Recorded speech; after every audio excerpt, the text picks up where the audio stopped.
It's very tempting to look at how fast companies are growing in the age of AI. It's hard to decipher how real of a problem is it solving when you peel back the onion. And it's very tempting to say that this new technology exists today and I have a problem in front of me. Why don't I use this to solve that problem? What is ADAS and what does Revv have to do with it? So ADAS is Advanced Driver Assistance Systems. And in the simplistic terms, you're calibrating the brains of the car. So Revv compresses that research time into seconds, meets an offline industry user where they are in their workflow, tells them systems equipped, components impacted, and puts together the perfect claims packet to be reimbursed by insurance companies as well. So I fell in love with the industry, and it was only summer of 2022 when I had gone to know used car dealers, mechanical shops, had built my network. But most importantly, what I felt was I had walked into a time capsule, but instead of dust, there was gold. Adi Bathla, founder and CEO of Revv. Welcome to Change Order. Thank you. Thanks for having me. Well, appreciate you coming in. I think to start, people who are watching this are probably wondering, like, what is ADAS and what does Revv have to do with it? So maybe you could tell us about that. Absolutely. So ADAS is Advanced Driver Assistance Systems.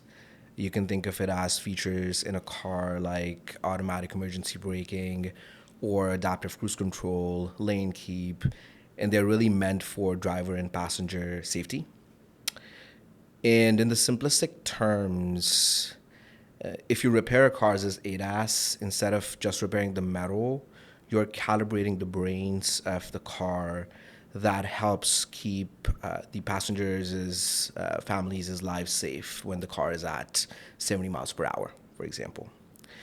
And what Revv does is it's a pretty big tectonic shift for the technician. So your average technician that is used to repairing the bumper, the fender, the quarter panel since decades is now expected to do work that is akin to a skilled engineer with mats, targets, lasers. And it's a monumental research task to really understand what needs to be done to the car when it comes to calibrating the car. So Revv compresses that research time into seconds, meets an offline industry user where they are in their workflow, tells them systems equipped, components impacted, and puts together the perfect claims packet to be reimbursed by insurance companies as well. Super interesting. So essentially this shift has gone on over the last decade or so, right? Where folks like Elon have taken a computer vision approach, I believe, and then people see the Waymos and the LiDAR that's on top of that. And now that these vehicles are getting into accidents, fixing them has become significantly harder and a completely different job. Absolutely. It did get initiated by Tesla, but really three things came about together that led to the genesis of Revv and cars becoming computers on wheels overnight, really. So the first thing is the government regulations. So government mandated automatic emergency braking to come equipped in every single vehicle on the road. Manufacturers had to comply with that, and turns out that consumers love software-defined vehicles. It amplifies sales. So that led to manufacturers racing towards software-defined vehicles. And the third thing that came into being is technology that didn't exist before 2022 now exists. You can process a lot of unstructured data really, really quickly. And each of those are points of innovation and birthplace of startups and companies. So those three things kind of came together and became this biggest why now that led to the genesis of Revv. So interesting. So I used to bring my car into the collision center or the auto body shop, and they went in, they fixed the parts, they kind of rearranged the things and then tuned it up. Maybe they had to replace the bumper and a number of other things. Now they're fixing not only the physical components, but they have to get the computer itself aligned with the physical components. Is that right? Absolutely. There's computer, there's modules, there's electronics, but then there's also radars, cameras, LiDARs, these physical components that need calibration, that requires physical steps and equipment that the shop is unaware of. So, For example, 2021 Audi A6 comes into the shop and somebody takes the bumper out only to find out that there are these sensors, and the sensor talks to the camera in the windshield, and they talk to the cameras on the side mirrors that actually produces that 360 image in the surround view. All of that is interconnected, and even in the industry, which is very much a bubble, it is so net new, but the industry has been hit by this brick wall. And overnight, you have cars that used to be maybe 1 in 4 cars, and now it's 3 in 4 cars that have all these systems and components. I'm just thinking about how much of a change that is for people. What have the OEMs done to make this easier for the people who need to make these improvements? That's a great question. OEMs are experimenting. OEMs have gone through a whole journey in a very short amount of time to really figure out what types of components and what types of systems what types of components are powering those systems. And they are producing vehicles with all sorts of permutations of these components and systems. And then there's this concept of sensor fusion, where multiple components are talking to each other to power individual systems. So things are evolving at a rapid pace, and you can only imagine how cumbersome it is for a technician or a shop owner to actually keep up to pace with this ever-changing requirements and ever-changing landscape of vehicles. So, in a pre-Rev era, did I have to go out and upskill my entire team manually? Another good one. So there's a concept of ASE certified technician, and there's only about 2,000 of these technicians. They go to manufacturer-specific certification programs and really hone in on what each manufacturer is talking about, because each manufacturer talks about the components differently. They call the components differently. They have different permutations of components that power different systems in different make, model, year, trim, style. Each repair can have millions of permutations of when it comes to diagnostics in a car. And to simplify it, before and after Rev looks something like MapQuest printouts to Google Maps, if that makes sense. It makes sense. Can you double click into that? So before, if I was a technician and a Tesla came into my shop, and it was all busted up, what was that process like from they came in and I need to get together the diagnostic, the quote, and actually do the repair versus in a world with Rev? Yeah. I would actually, not even look at the Tesla. And a great example would be 2020 Mazda CX, right? That's a car that theoretically you think about is less complicated, right? So before Rev, as a technician, I would have to look at every single component that I'm repairing and the operation that I'm performing on that component. So let's say I repaired a bumper or replaced a bumper, and then look at the labor hours that I'm spending on it. And based off of that, each of those is a trigger, and that's unique to the make, model, year, trim, style of the vehicle. And even if I have those triggers memorized, I have to now sift through thousands of pages of OEM documentation. These could be technical service bulletins, position statements, OEM repair manuals, and it's still not straightforward because the requirement is written in subtext and the actual procedure is somewhere else. So it can take up to weeks of research for me to even understand what needs to be done to the car when it comes to these repairs, and 85% of the industry doesn't perform these. Wow. Wasn't there like regulation that was passed recently around the right to access this information? Did that play any role with you guys? Yes, absolutely. So the right to access the information is a door, gated walls that have already always existed when it comes to the repair world. So you have to access the repair information of a particular manufacturer. You have to go through these gated walls and purchase all these different subscriptions. And the role that this plays is that those walls are coming down now, and information gets more accessible. So what that means is the problem stays the same. You still have to do the enormous amount of research that needs to get done. But for us, what that means is that information is more accessible to process, to actually meet the customer even closer than we have been. So these are currents that we're building towards, basically. So summarizing the OEM documentation and presenting it in a perfect fashion so it's digestible, and putting together the perfect claims packet is are the unlocks that has led for us. And so, in essence, you guys are like a co-pilot for these people who are in the field and need to make these fixes. You can say it's a co-pilot. Yes, absolutely. So there's complicated puzzle piece that we put together. Then there's meeting the user in the systems where they live and breathe. For example, if you look at a service writer or an estimator, they go to trade school, and for decades they've been honing on the skill to perfectly examine and inspect the vehicle and write the perfect estimate, right? So we're meeting them with the perfect claims pocket, exactly in that system.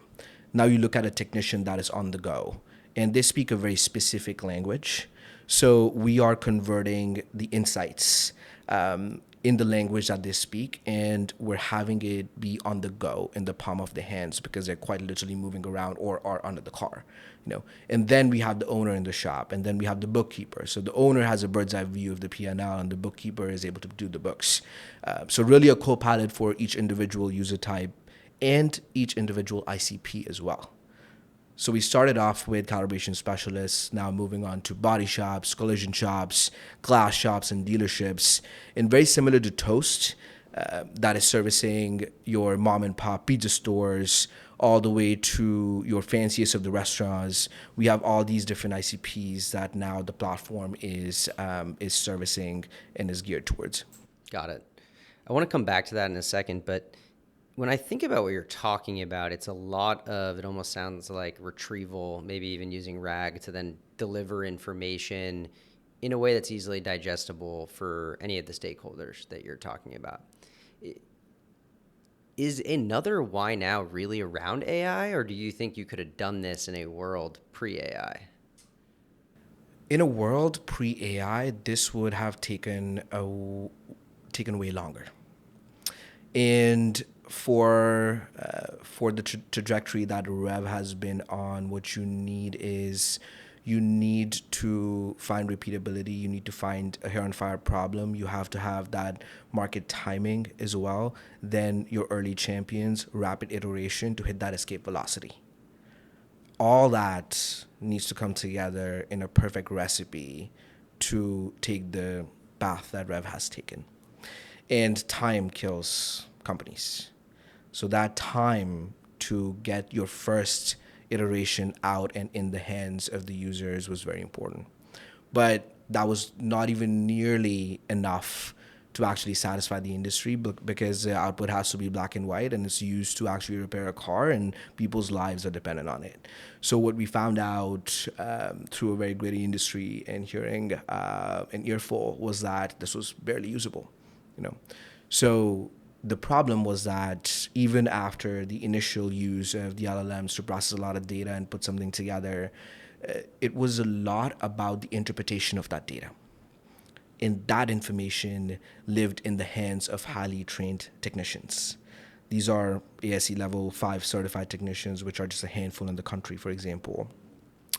And we had to quite literally download the brains of the technicians and bake it into the intelligence of the products. And that was not scalable. We were doing things that don't scale. And what we found out was that we had to crowdsource all this data really, really fast. So we built feedback loops within the products. And now we have 125,000 repairs being processed every single month, and all these data points being ingested back into the platform, which is crowdsourced data moat. But lastly, what I'll say is that LLMs have unlocked new use cases for us as we're building into the white space, into this growing market. things like summarizing the documents and things like putting together the information in the language that each stakeholder understands. Things like putting the perfect claim together, because at the end of the day, the shop needs to get paid. Yeah. When I look at your LinkedIn, I see, I think, Walmart and Misfits Market. And one of the first questions that came to my mind when I saw that was, how did you go from, ugly fruits and vegetables into the automotive industry? And I read about a Christmas epiphany. Yeah. Tell me about that story. Yeah, yeah. So I'll take you not too far back, but I was 16 when my entrepreneurship journey really started. Is how I like to think about it. Had built this space tech prototype for NASA that won an international award, and I quickly realized anybody can do anything, be anybody, uh, and took a one-way ticket, got a full ride to Brown, started my journey there. I was building VR products, marketplaces, and failing and learning, and each failure point was a little bit more fuel to that fire. Threw myself in high growth startups, and Jet.com was the first one of them.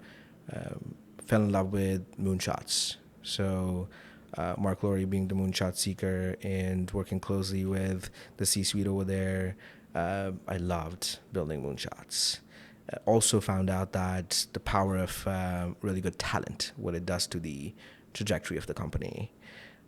Walmart was a transition where I learned that how to kick bureaucracy out the window and still move fast. Went on to Misfits and learned operational grit. What kind of operational grit does it take to build such a hard business? So all of that was compounding and compounding and compounding.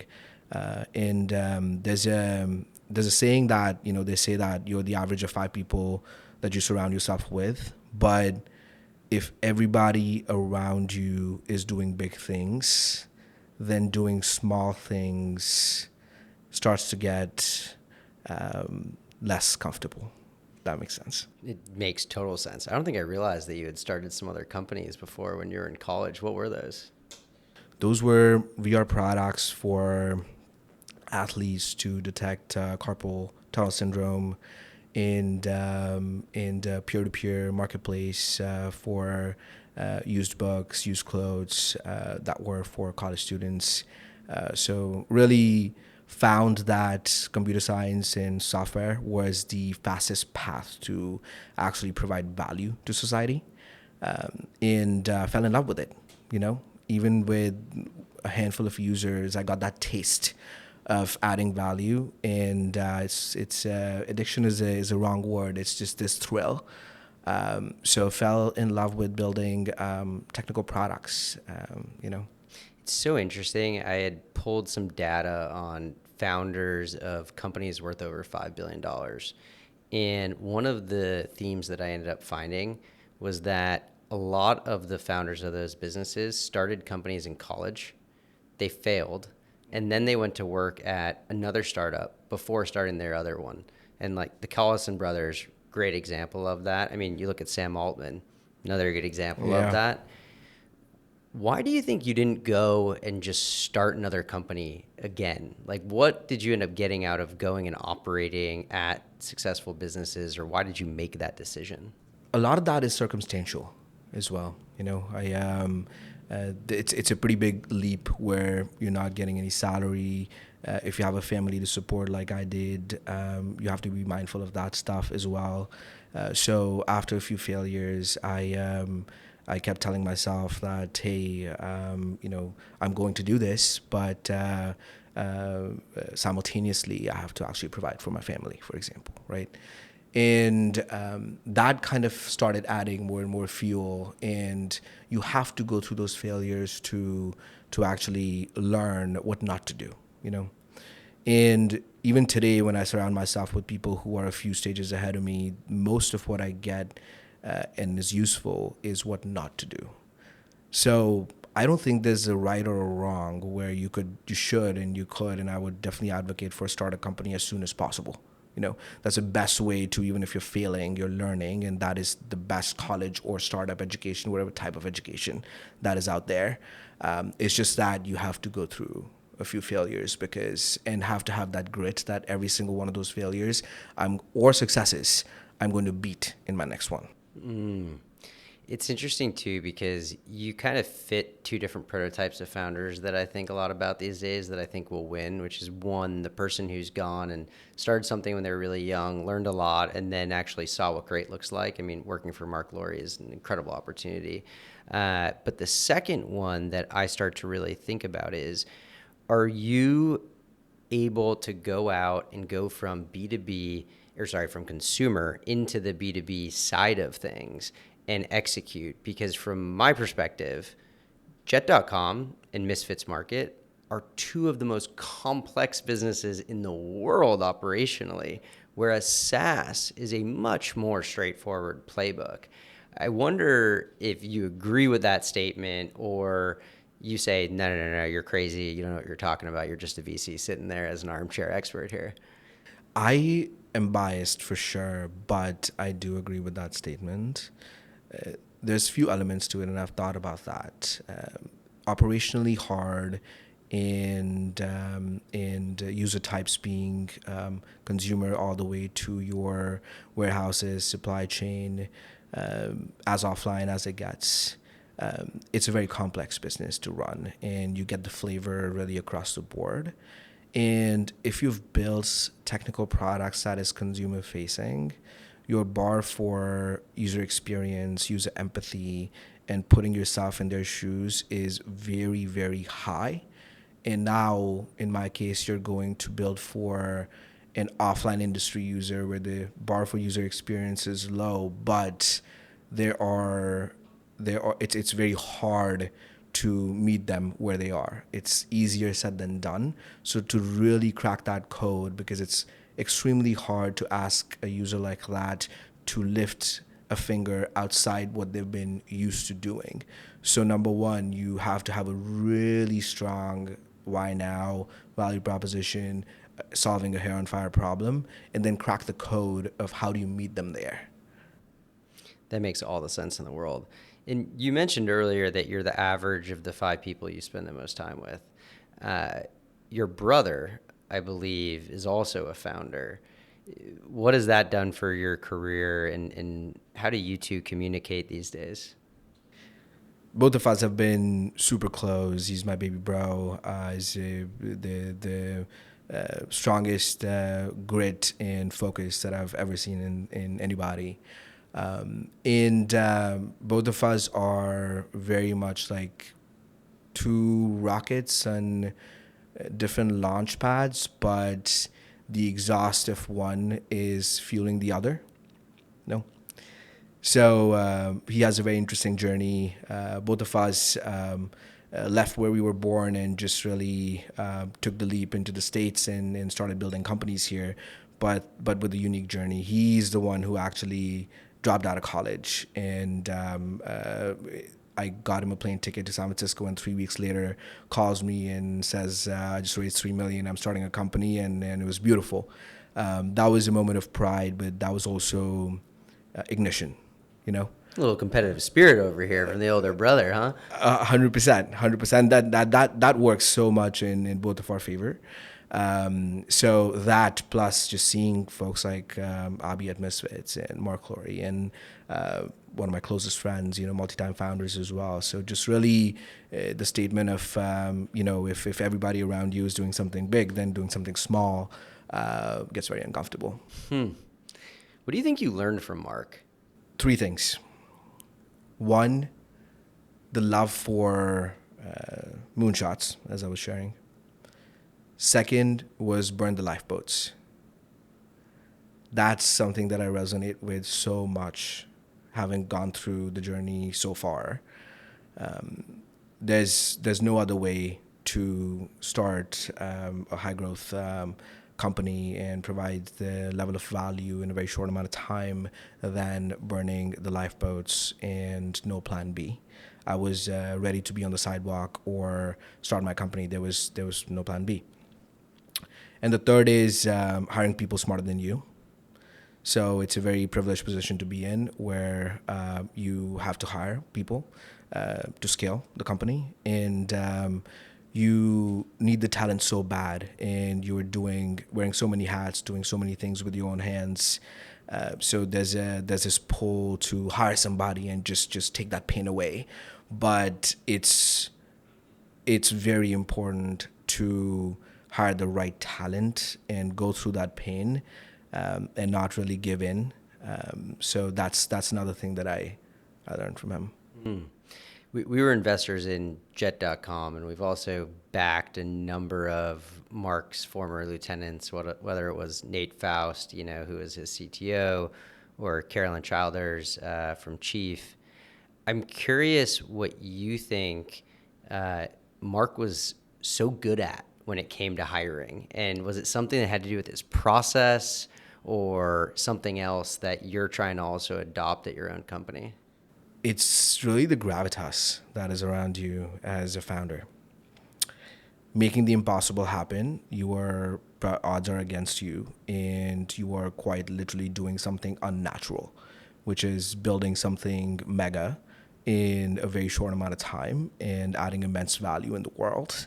So to be able to have that gravitas and be able to communicate that vision and get really really talented folks on board, I think that is something that is unique, but that is needed as a superpower.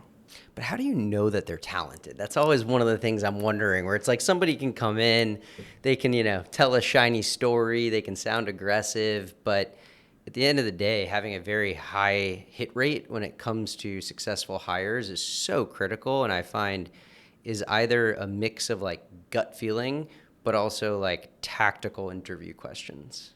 Yeah, I think you hit both those points. One is this is what I've heard a lot of times as well, which is listen to your intuition. It's usually right. And I've also heard that the best founders have the best intuition, right? But it's not possible to get that intuition or trust that intuition if you're not going through the right process.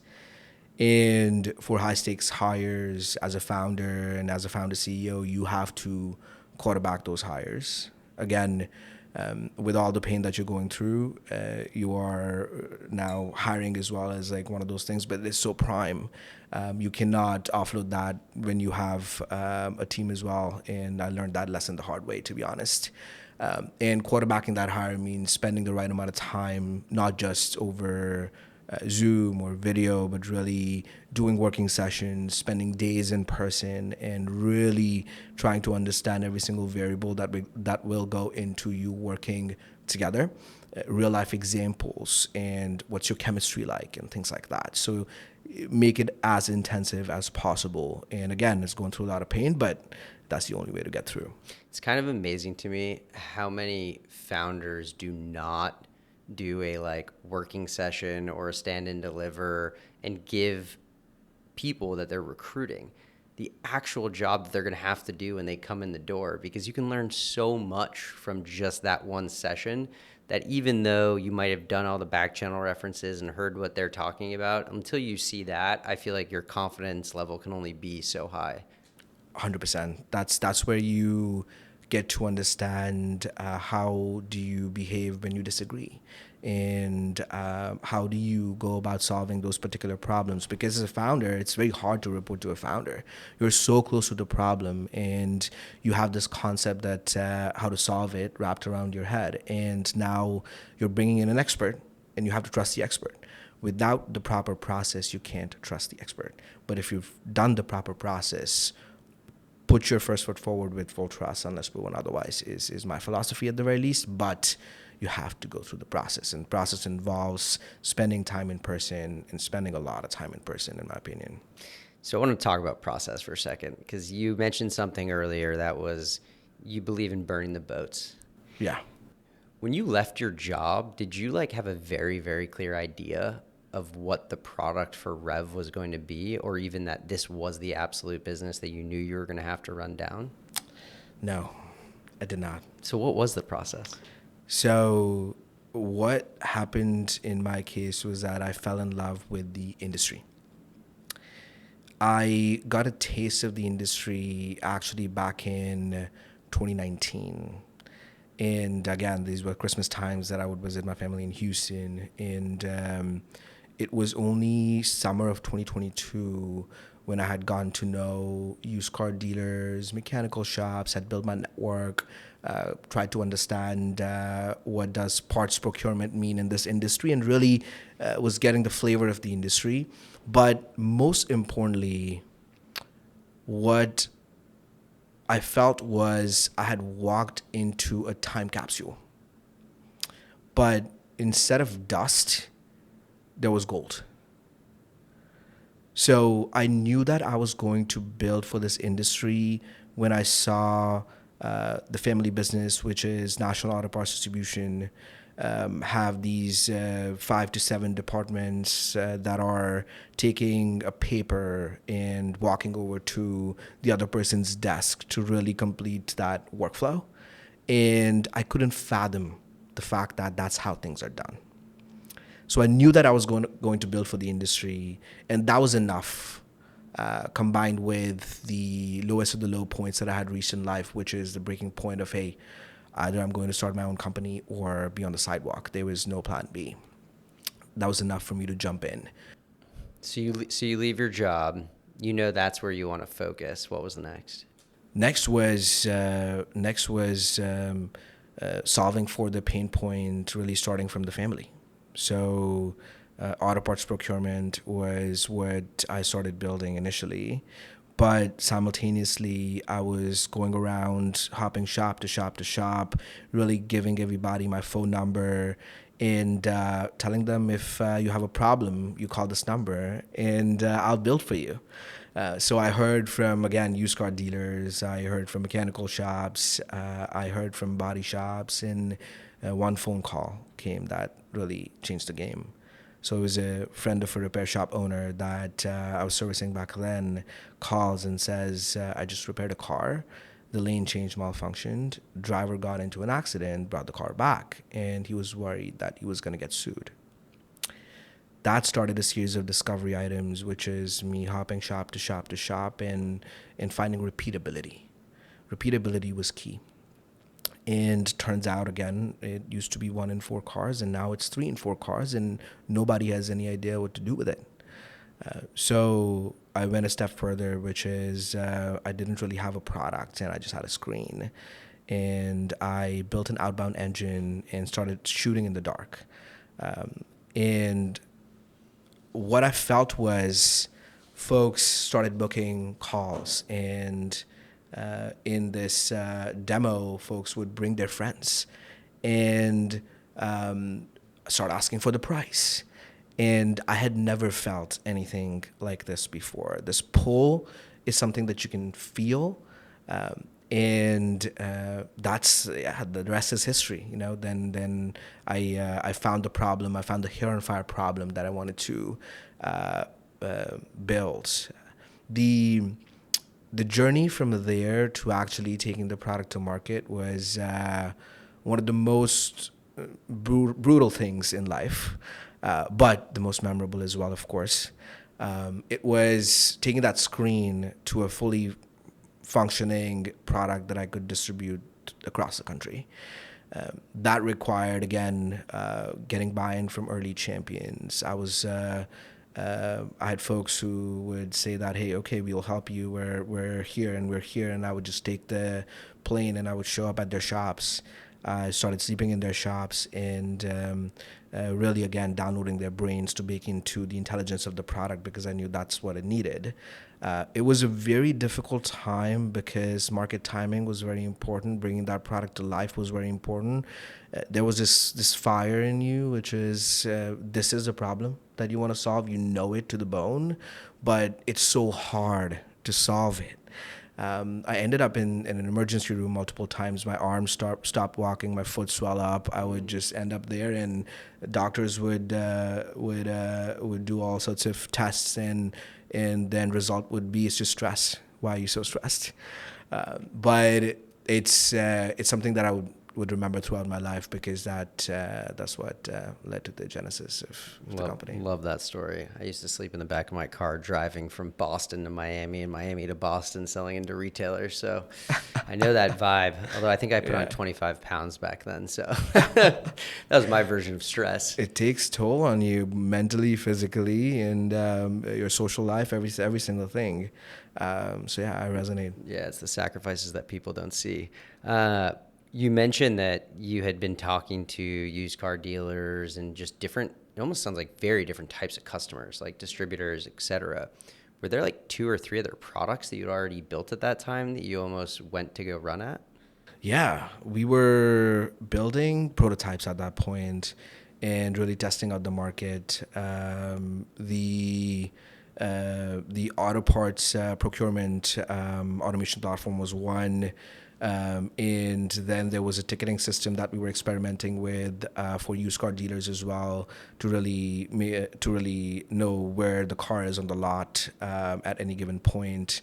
And then there was a problem of ADAS. But there was, that it's a hair and fire problem. The market tells you and market shows you. When folks are willing to buy a product that is not even a product, it's a prototype, like on the spot, and willing to pay for it, that tells you what it is and the power it is. And when folks start bringing their friends, and there's this natural referral flywheel that is starting when you just have a screen, you know that there's a problem. It's a hair and fire problem that you're solving for. Yeah. It's so true. I think we were at like version 70 of a sales deck that I had put together for a company we were incubating. That's like the Grammarly for pre-construction. And I'll never forget that call, because we got on the call and it was maybe the 3rd or 4th slide, and the eyes of the buyer got like really big, and he's like, that's it, I want that. And you're like, oh wow, that's what product market fit feels like, whereas I think so many founders, they have an idea of the problem space and they have an idea of the solution, and then they go into like sell mode versus like listening mode. In reality, what you can do is, if you just listen a lot more, you can kind of either adjust the product, or you could adjust the pitch and end up in a place where life becomes significantly easier versus just, trying to move 1 degree in either direction. Yeah. There's a concept of MVP to MSP, right? So exactly what you said, which is, you found the problem. This is what you want to solve. You feel it in your bones. And now it's getting it to a point where it's a minimum sellable product and you can actually distribute it. Now that period is where the listening comes in. So, and it's almost an art where you're listening, but you're squeezing the problem out from your customers. You're meeting different customer types that are telling you how they'd like the workflow or whatever that component is of your product to be. And then, you're taking back those insights, you're iterating rapidly, and that's how you get from an MVP to an MSP. Did you raise money before you found that product or after you found that product?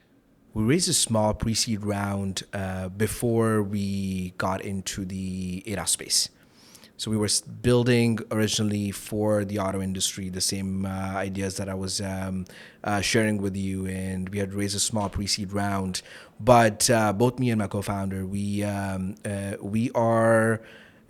this very cash conservative mindset, and that's how we like to operate.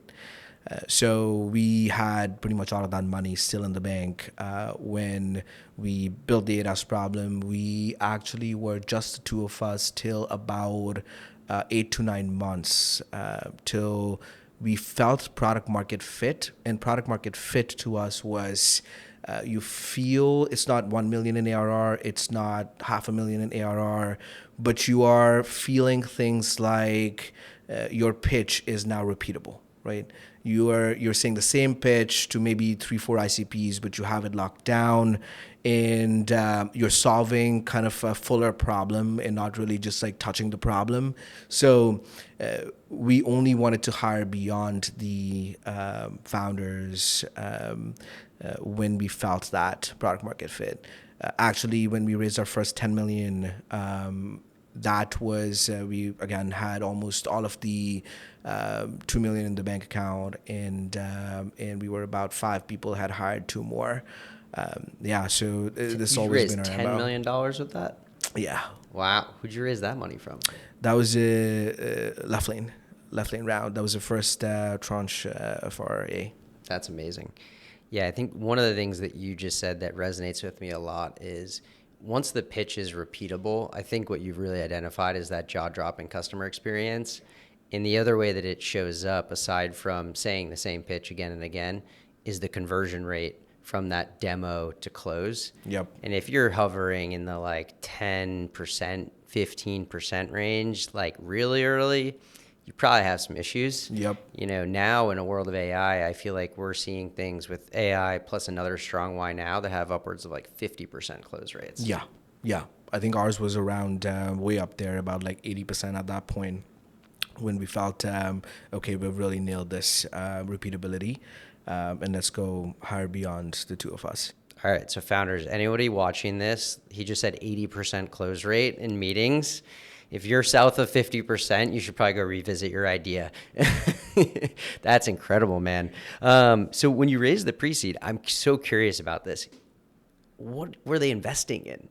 At pre-seed, you do pre-seed rounds, right? Yeah, we do some. I think the hard thing though is it's like such a people bet at that point, Yeah. and it's like I'm writing 3 or 4 checks a year. Yeah. I almost want to have seen that process that you just went through, Yeah. which is like, rapid iteration and then betting on the velocity, or one or two of the hypotheses and me even doing a little bit of work ahead of you to see if I can try to increase my probability of hitting that in the next 60 days. Yeah, yeah.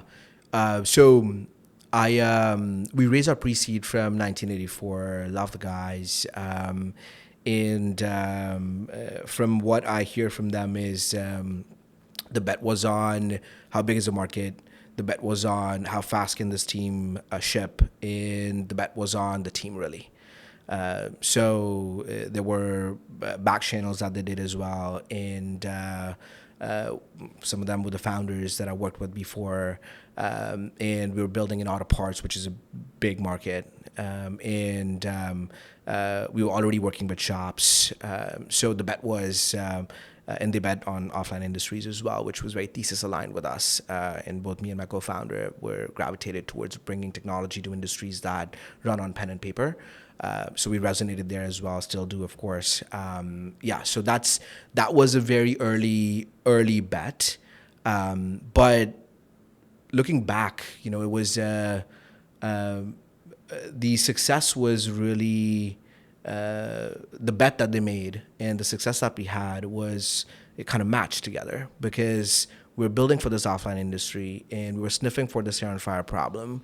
What we thought was a problem that we were solving for turns out being amalgamated into that offline industry. We actually sniffed out a much bigger a much more intense hair on fire problem, which led to kind of the growth spurt that the company keeps going through in the market that the company is operating in. So the bet on the people, the bet on the market is we're definitely thankful for that at that point. It's so funny though, because I totally understand the whole betting on the people thing. But the market component of all of this is so hard, because based on the story, and I don't know if the timelines like completely match up based on what you just shared, but it's like the TAM of the market that you were initially going after, like distributors or used car dealers, is completely different than the TAM of ADOS. And so like underwriting that in the market pool is just so challenging, which is why I feel like, with pre-seed investors, you almost have to do a higher volume of investments, because you're going to have a really hard time betting on the market pull. Yeah, that's very fair. Pre-seed, there's barely anything resembling a poll, but TAM is such a convoluted question in general. If you look at Uber's TAM wasn't taxis, but people were underwriting or looking at it as the taxi cab TAM. So TAM by itself, especially in a market that is growing, which is, barring the age of AI, it's at least like slim pickings. But now it's a different, last 6 months have been very different. But yeah, a market that is ever growing, how big it's going to grow, and a tectonic shift in the world, in the way the world operates. It's so hard to even fathom the concept of TAM when it comes to that. The VCs that passed on Rev versus the VCs that have wanted to invest in Rev, how do you think they viewed TAM differently? The first price round that we did, I remember educating the VCs in industry agnostic VCs about the market and what ADAS is. And it makes a lot of sense that I had to do that, because even if you talk to people in the industry, in the automotive industry, which is very much of a bubble, a lot of people don't know. We are onboarding 50% of the shops that we're onboarding. I think we onboarded 100 last month. 50% of the shops that we're onboarding are just starting to perform these calibrations. So we are making our TAM, we're educating the industry, we're kind of not moving in the direction of the tailwinds, but kind of being the tailwind, if you will. So at that point, educating the industry about ADAS was something that I had to do. And you're also running a process. So not only are you educating, fielding every type of question, including the TAM question and what is ADAS, but you're also running a process in a very compressed amount of time. So it was that battle, right? But we've raised about 33 million so far. So we've had another 20 million added to the balance sheet since then. And there was a stark difference in the last 20 that we raised. Folks already knew about ADAS. Folks knew what it meant. And that's not only something that I saw in the VC ecosystem, but really the market in general. Now, the testimonials that you see from Rev, you can always go to our site and check that out. There's a whole timeline there. So when you go back to the first folks that we onboarded and how they talked about Rev and the problem is very different from the recent folks that we onboarded and how they talk about the problem. They refer to the problem as the industry is aware, but they refer to Rev as it's a big name in the industry. So thankfully the market is moving and has moved a lot and keeps moving in a direction that is ADAS getting normalized and industry getting more educated about it. We are of course contributing to it as well, but being a nimble and fast moving startup, the advantage that you get is that when you see the current flowing in a certain direction, you're able to action and you're able to build towards that. That gives us the upper edge. I think that's the beauty of a lot of these vertical AI companies that are growing super quickly. They're finding these hair on fire problems that AI can solve very easily, and they can go out and execute and they can move super, super fast. Now, the other side of that coin that I think a lot of people talk about are there's these looming incumbents that have massive distribution advantages. And I think in your market, Enlight, CCC, I think even AutoNation owns a product, right, where they have a large database of information here. Why does Rev win out long term versus the incumbents here? Yeah, that's a great question. I'd say, if you're fighting the incumbents, that's another story, right? But with a problem like ADAS and the why now that I was describing, this is so net new and such a fast-moving component, ever-growing component of the industry that your mode is essentially building things that are irreplaceable rather than building for everything. What does that mean? What that means is with this fast moving side of the industry, there's a lot of white space that keeps getting created. And you want to capture that white space, and you're also servicing an offline industry user. So the best way to reach an offline industry user is actually integrating with the systems that they're already using rather than displacing them. Displacing the systems is not going to make you win. So CCC, Mitchell, Autotex are infrastructure. Then there's hardware and tools and equipment. Then there's shop management systems. There's a different components of the whole puzzle that are present in the shops, and different pieces of equipment, different pieces of infrastructure that the shop is using. And instead of saying that, hey, leave it all and come to us, the best way to solve the hair on fire problem is to build that connectivity tissue, because all the other things are a walled garden. So you become the central intelligence layer, essentially. And with the white space growing and more opportunity, it's dangerous. You want to have the focus because you're rallying tons of people behind the mission. And with the ever-growing workforce as well, you want to maintain that focus. But that white space is getting bigger and bigger and bigger. So we want to capture that white space and, again, build in the direction of meeting an offline industry user where they are, rather than displacing the things that they already use. So where do you guys go from here? Back to the white space, back to the focus. I'll try my best to explain the concepts without giving up the product roadmap secrets. Giving up the secret sauce. I'm guessing that what you're saying is that, hey, we're doing this thing right now. It's a point solution, though. There are other things that will probably get us, more proprietary context and information, maybe some reinforcement learning, as you mentioned, where they're like, you guys have more and more people who are inputting information into your product. Therefore, your product is getting much better accuracy-wise and probably will create a moat against others. And over time, I imagine the new products will increase the ACV and increase kind of that defensibility. Is that a fair way to maybe summarize where you're headed? I'd say, I'll give you an example. So just like Andy Grove, for example, right? Like he envisioned that computing power is where he wanted to go. That's the version of the world that he saw, and that's the bet he made. And it was very different from Steve Jobs. It was very different from Bill Gates, right?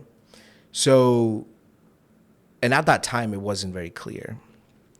So you have to have a version of the future in your mind and how you see and view the future with the information at hand.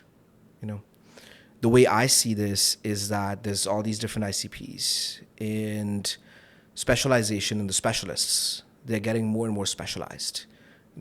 Every single car by 2030 is going to be every single car on the road. Right now, more than 94% of these vehicles have automatic emergency braking, for example, right? And your independents and your body shops, your collision shops, they're bringing more and more of these capabilities in-house, But it's very hard to bring 100% of those capabilities in-house. And because there's physical asset restrictions, there's space restrictions, there's expertise restrictions and whatnot, capital restrictions at times as well. And as specialization gets more specialized and the independents bring more capabilities in-house, there's this whole white space and exponentially growing segment, which is the specialists, that will take years to actually fill that gap. But there's this collaboration network and genesis of this collaboration network that is happening already offline. And that itself is a massive opportunity, right? So that's one example, I'd say, of the white spaces that we see and we're building towards to take it from what we have today, the building the complete intelligence layer, but to actually filling the gap in digitizing this behavior. I'm sensing some marketplace expertise coming out from you over there, but I won't double click on that one. um, you mentioned earlier that you had spun up an outbound engine, which was really interesting framing because you were so early. What did that outbound engine look like? And for somebody coming out of the consumer world, how did you figure out how to create that outbound engine? It's a good one. You're taking me down the memory lane. I Before the outbound engine, I was physically hopping shop to shop to shop. And I was finding that repeatability, but of course that is not scalable and there's restrictions to that. And I wanted something more scalable. I wanted to supercharge that feedback loop, basically. So as my normal self looks towards solving problems, I looked towards technology. How can I use technology to reach a lot of these people? And how can I use technology to get feedback from shops and get buy-in from shops and really help them? And that led me to, how are others doing it? And I built this outbound engine on Apollo. And I remember really fine tuning what that messaging would look like because you are trying to reach somebody that is, quite literally under a car. So it has to be very crisp to the point. So I played around with the messaging and some of the learnings from, again, going door to door at shops. And yeah, that's how I started. And when I remember my first call that was booked, I jumped out of the chair and really called my co-founder and, wow, somebody wants to really give us a shot. And then what that turned out was MSA after MSA after MSA being signed, and that feeling of we've hit a nerve with the industry. Yeah. Do you remember the messaging that landed? I don't know if I remember the exact one, but it had to include. I remember the terms, the terms that are specific to the domain. Of course, ADAS, a revenue, very crisp. That magic word, revenue. Revenue, that magic word, yes. And it had to be in the subject line, really in the face. So yeah, I played around with that, but we quickly learned that email got exhausted really quickly. I was gonna say, does Apollo even have like collision shops and like ADAS calibration shops in their data set? It's funny, I remember the folks who my early champions are, they are amazing folks, and still very, very close to me. I'm going to the office or really any point in the day, I would just call them and we would just have a chat still. And I can plan to continue to do so. I remember them telling me that some of them found my email in their spam folder. Some of them had changed jobs, but their old boss forwarded that email to them. And some of them just had their boss really, forwarded directly, and they gave us a shot. So, a lot of things you look back and you can't explain, but somehow we made it to their inbox. That's super cool. So in your market, there's a really long, large tail, or let me take that over again. In your market, there's a huge long tail, is at least my understanding. And then there's a growing segment of the market, which is like these enterprise customers and maybe even roll-ups. I think I'd spoken to a PE firm recently that was rolling up some of these shops. How have you segmented things out, and what have you learned from trying a go-to-market motion that attacks both? So we haven't really historically attacked both, is a short answer.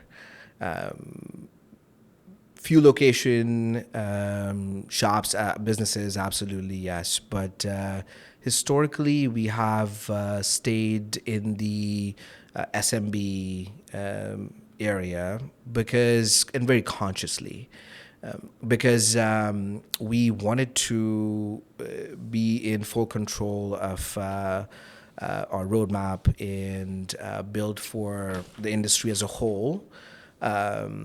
rather than build for a handful of customers, basically.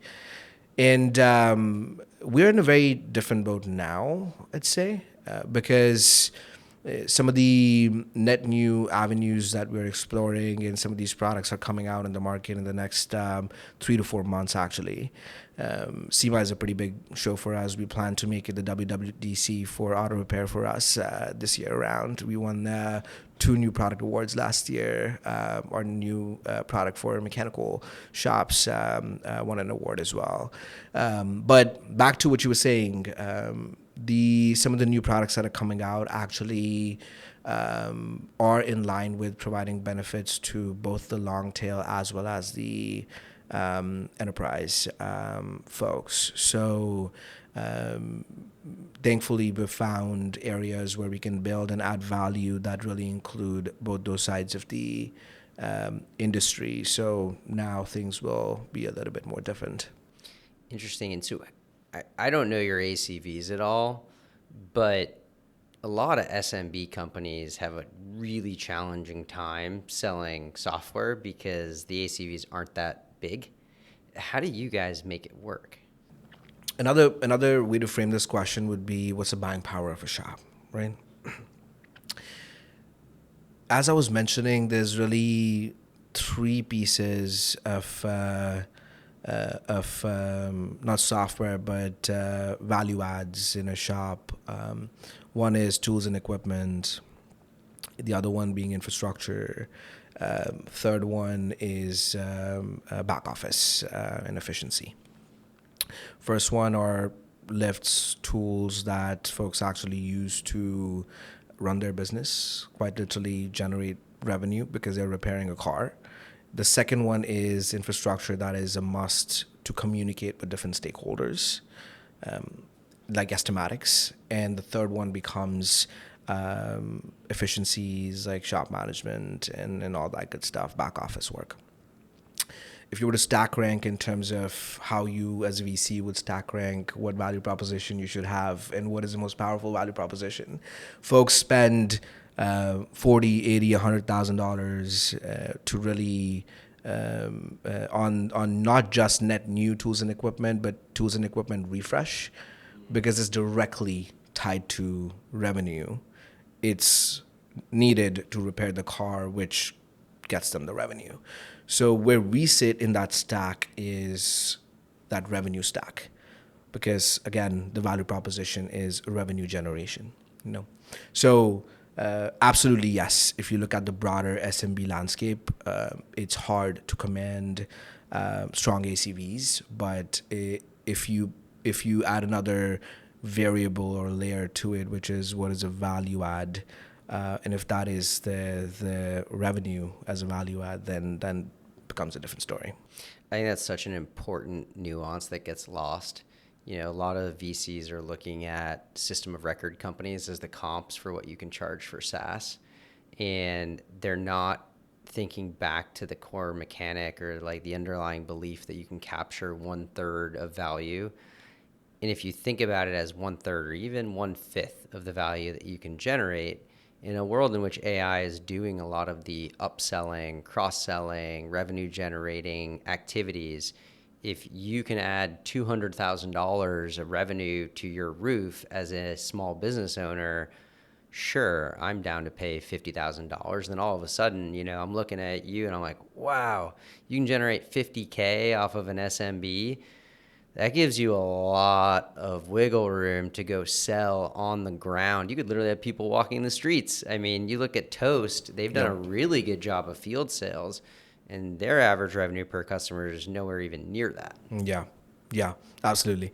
It's that, and with AI, at least what I'm seeing is AI is a really fast and amazing wedge to get in and add that value. And if you tie it to revenue, beautiful, amazing. Then you build the moats through the non-AI side of things. You mentioned the different stakeholders in these shops. The back office, you have the person who's under the car. What I find interesting about that, and then also the fact that you've been talking a lot about focus and specialization, is that I imagine the products you have to build for them are so fundamentally different. So how have you handled that sequentially? And then internally, how have you even structured your teams around that? Yeah, that's a very easier said than done. You know, we are again in this boat where there's a lot of opportunity. Everybody sees the opportunity from different lenses, but it's very evident when people join the company. They hear it from the customers. It's a very vocal customer base. When you're incentive aligned, generating customers revenue, especially an SMB buyer, they get vocal. They also feel and know that Rev is in this journey with them. They're going through this massive net new, and Rev is going through a massive net new of its own. And we're so customer centric that we feel as one. So everybody hears and sees the opportunity. But focus is very, very important. So the way we go about and have gone about so far, at the very least, is customer discovery, really. And there's this concept of ideas and crazy ideas that we really got from all of the company, right? So we brought the whole company together, and everybody put in their thoughts around what are the ideas and what are the crazy ideas, you know. And then the folks who are the senior most at the company, we came up with our own, and we kind of meshed them together, and we synthesized those ideas, because really all the opportunity is coming straight from the customer. And for example, we have this voice of the customer weekly meeting where everybody comes together and talks about what the customer is talking about. So from bottoms up and top down, we kind of concatenated every single thing that the customer is asking for and the market is asking for, really, and then ruthlessly prioritized all of that. Went and did customer validation and picked 3 per quarter to actually action on. And that's how we divided our team as well, because we have these pods, and each pod is gaining specialization in a particular component of the platform, and we are able to put these opportunities in line with the superpowers of the pod, and then ship things out. That's awesome. I'm curious, how are you guys leveraging AI internally? That's $1 million question for a lot of companies today.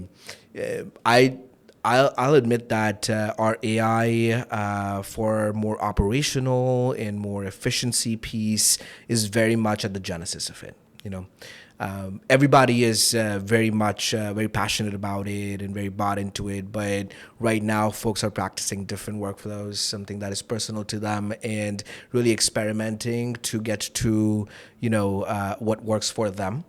But what we're going to be heading into very shortly is really the showcases and celebration of what we've been able to accomplish and save hours and hours, and be it efficiency, be it from thought process of building net new products, or we already think about how to solve for problems using AI as well. Not to confuse that with solution in search of a problem, but customer facing is very different. Internally, we've created this culture of shout outs and showcases. So AI is going to become a pretty big part of it, and the winning use and workflows are then going to be democratized across the company. I love that. The voice of the customer meetings that you do, are you using AI to help create that? Voice of the customer meetings, we use AI when it comes to the customer calls that we have, or the customer facing teams have.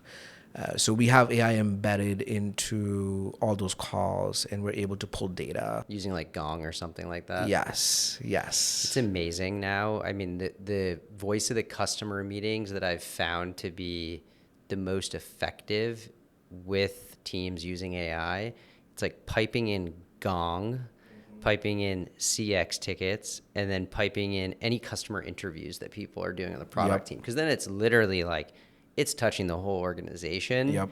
And the funniest is when you like pipe it into, Notebook LM and have a podcast created, and makes it a little more entertaining for the entire team. That's a great idea, actually, because it's all about one person pulling all that data. Even if you have the pipelines, doesn't do anything. It really needs to be the whole company kind of swimming in the same direction. So that's the next step for Revv. Basically, we have these pipelines, we have this amazing data we can query into our customer calls in different organizations, but now it's about really synthesizing it as a team, as a company, and really sharing that, and everybody kind of swimming in that direction of how to prioritize and ruthlessly prioritize and continue to do that. Are there any founders that you look up to who have implemented AI in a really powerful way? What I've noticed is that everybody's building the plane as they're flying it. There's no one right answer, not at this moment. I don't think so. But there's really cool use cases, even the Gong use case that you're talking about. And there's one that I found out about interview loops. So if you have a scorecard, you're building repeatability, and I personally do that as well, which is I'm interviewing and this person after person after person, especially if it's a high stakes hire, and I wanna have similar talk tracks and similar questions because I want to have an apples to apples comparison, and then towards the end I want to have this evaluated against a set scorecard. So I've built a workflow for myself to do that, and I found that from a fellow founder. So there's bits and pieces and pockets of really good stuff that is happening, which is really cool. Actually, it's the best time to build. But I don't know if there's like one person who's really cracked the code across the board. It's pretty wild. I mean, I feel like people need to create the space and the time to take a step back and play with all the things. I mean, it's my full-time job to be evaluating this stuff, and even I'm finding it incredibly overwhelming. Yeah. So you have to find like an entire Sunday to go vibe code something or push the limits of agents, or try an N8N workflow. But it feels like 3 weeks later that could all be void and null because of the fact that some new product got released by Google or OpenAI, and now you're like, wow, I didn't even need to go through all those headaches to get here. Yeah. I'd say the answer to that would be pick your horse, and run with it. But you're absolutely right. Some of the workflows that I personally built as well, Notion released a feature and it just made the whole thing obsolete. Things are moving really, really fast. But then again, there's two sides to the same coin. It's just moving fast and there's a lot going on, but it also is the most exciting time to build because you can actually move really fast too. Totally. I am loving running daily tasks recently. Like having ChatGPT act as my like executive coach and like getting me teed up for the day. Yeah. Briefing me on all of my meetings, and also making sure that like my schedule is aligned with my goals, and like having those things like check each other. It's like, oh, nice. Like I have somebody sitting on my shoulder now and telling me whether or not I'm doing my job effectively. Yeah. It's for me, that takes the shape and form of Dia. Have you heard about Dia? No, what is that? So, Arc, the browser company? Yeah, of course. Yeah, so they sunsetted Arc. They launched Their new browser. Yeah, their new browser, and that browser is you can build custom skills in that browser. So I have skills built out for briefings and the way I evaluate the funnel, for example, the way I evaluate company metrics and all that good stuff. So it kind of concatenates all that and shares it with me every single morning. And before every meeting, I'm briefed around who the person is, exactly as you were saying. So it's You're selling yourself short here. Like, I mean, it sounds like you've got a little like AI analyst sitting there, like, and a chief of staff every single day. It's fun. It's really fun. I love that. I imagine a lot of founders that are trying to start vertical AI companies are reaching out to you. When you talk to founders now, what's some of the advice that you're giving them as they get started? I'd say number one is always you got to give it your 100%, which is the concept of burn the lifeboats. If you have one foot in one boat and the other foot in the other, it's very hard to build something legendary. And the second piece of advice is always been, when the 0 to 1 journey is hard. It's one of the toughest and the most challenging points in starting a company. And finding that repeatability and your early champions, rapid iteration, and escape velocity is the formula that I always share personally. So I think that is a recipe to really finding that repeatability and product market fit. And if that is not the journey, then you're essentially fooling yourself. That and I'd say another piece always becomes hire people who are smarter than you. Hire to replace yourself is such a foreign concept. So founders who have semblance of product market fit or beyond, it gets very, very critical to find the best talent to scale from there on. And especially as a first-time founder, even for myself, it was very hard concept to really wrap my head around the, hire to replace yourself. So I think keeping the bar for talent high and hiring people who are better than you in these domains is critical as well. Along those lines, as the company has scaled and you as a CEO have had to scale, what's one thing you've had to unlearn? I had to unlearn the intensity with which you are getting your hands dirty and doing everything by yourself and wearing many hats. It's especially if that transition happens in a very compressed amount of time. You're so used to having your hands in every single thing, and you have all this context, you have all these connections, and you trust yourself the most. So, and with the flip of a switch now, the company has grown so much that you are the limiting factor. So you have to unlearn the being your hands being in every single thing possible to now working through people, basically, and trusting your people.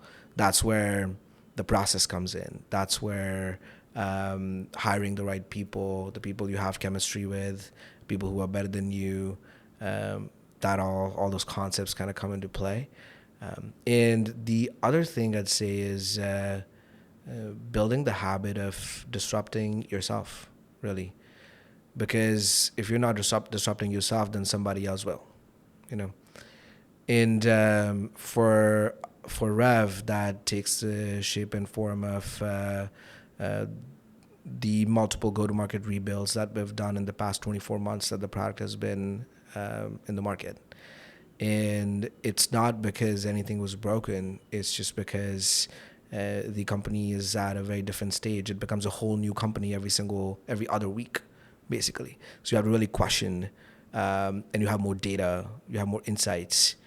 What does that next phase looks like? Because again, it's not that things are broken. It's that this is what the company demands now. It's almost like the version of your products that you go through. And similarly, from the product standpoint as well, you were asking yourself, we have this like beautiful thing that is being distributed across the country, across multiple countries now, and you have to have this very close pulse to the market and be nimble enough, be structured nimble enough that you want to move where the current is flowing and you want to be able to sense that current. And sometimes, even from a product standpoint, that means disrupting yourself. I want to double click on that for a second. As you've seen the game on the field play out and this speed at which AI is changing things, at the speed at which ADOS is changing, what is one thing from a strategy or mindset perspective you have had to change? It's very tempting to look at how fast companies are growing in the age of AI in the past 6 months, you know? it's equally hard to decipher what's real and how real of a problem is it solving when you peel back the onion, right? And it's very tempting to say that, hey, this new technology exists today and I have a problem in front of me. Why don't I use this to solve that problem? You know? But you want to almost work backwards. That's You want to be as far away from solution in search of a problem. It's back to the fundamentals. It's as tempting as it is to really think that this new technology, we have to make use of it. There's so much white space in front of us. You want to stay true to the fundamentals, which is what is the most grueling problem in front of me that I can solve for the industry, for my customers, and then work backwards into the different types of ways you can solve that. And sometimes AI is not the answer. A lot of times AI is not the answer, but sometimes it can provide a magical experience. So to have that discipline of operating with first principles and not really being mesmerized by a shiny object, I think that is something that, as a technology enthusiast, it's hard, but that's what you have to do. I love that. It feels to me like you're a major student of the game. Is there a book that you would typically recommend to other founders? I have some favorites. I'd say, I'm forgetting the name. The Back to Andy Grove. High output management. High Output Management is Great one. book. There's Bill Gates's biography is one, and then from a product standpoint, I love the Marty Keegan series of Inspired, and he has a couple more in that series. I enjoy that, and I'm forgetting the name. Something around what's this? It has the word strategy in it. You ever read Amp It Up by Frank Slootman? No. I feel like you would love that book. Yeah, Amp It Up. Yeah, I'll check that out. great book. Yeah. Especially when it comes to like scaling up a B2B SaaS company, it gets you fired up. Yeah, yeah, yeah.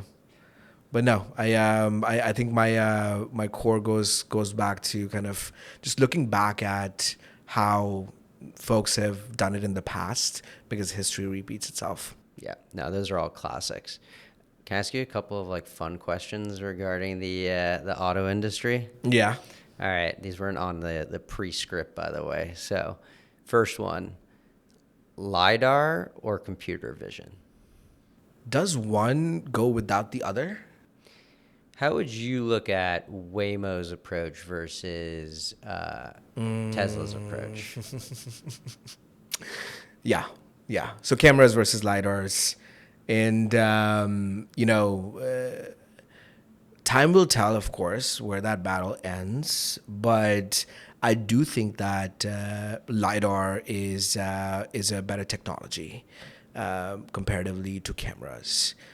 Cameras, Tesla has done rapid experimentation. Honestly, if you have a Tesla repair manual today and then you look at the repair manual tomorrow, something must have changed. They're experimenting really, really fast. But LiDAR fundamentally, in my opinion, is a better technology. Who would you rather invest in right now to win the ride-sharing wars? Waymo, Tesla, or Uber? I would bet on Waymo. Why is that? I do think that LiDAR is a fundamentally better technology. And I like the pace at which they're moving. I think that the Tesla and Uber game is less doing it from the ground up and more putting the pieces together to make it happen, if that makes sense. It does. It does. I think if Travis goes back to Uber, I might be long Uber right now. But Yeah. they're just rumors about Pony AI and Uber right now, but it is interesting because the thought exercise of going through not only Waymo's technology and if it's better, but the full stack nature of Yeah. Waymo versus the whole like shared asset of Tesla Yep. and what used to be and might still be the brand affinity of Tesla. But I'll tell people something. If they ever go to San Francisco or now I think Atlanta, Arizona, we'll see about New York, and try a Waymo, it is a magical experience It's the car spa. for Yeah. sure. Yeah. All right, one last question. I usually like to ask everybody if they were the mayor of New York for a day, but I am going to change that for you. If you were running the Department of Transportation for a day, what's one regulation you would implement around ADAS and vehicle safety? One regulation that I would implement around ADAS and vehicle safety is that when a consumer takes a car for repair, they should get a proof of the fact that their car has been calibrated. I was sharing that even in the industry, folks are unaware and think about how much of a risk the consumer is in by the day with the technology percolating as fast as it is, and quite literally lives are at stake. So the sentence I was sharing was that when you're repairing a car as ADAS, you're not just repairing the metal, but you're calibrating the brains of the car that is keeping a family safe when it's running at 70 miles per hour. So that's the one thing that I would put in on paper. Amen to that. Well, appreciate you coming in and appreciate you joining me, man. Appreciate you having me. Talk Thank soon. you. Appreciate you carving out a slice of your day to think a little bigger with us. Do me a quick favor, hit follow, drop a 5-star review, and share the episode with one friend who's equally obsessed with building the future. Huge thank you to the team that makes every release sound effortless.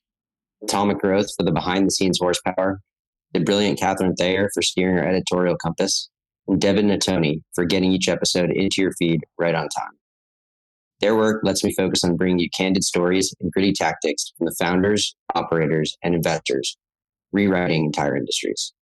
Until next time, keep challenging the status quo, and I'll see you on the next change order.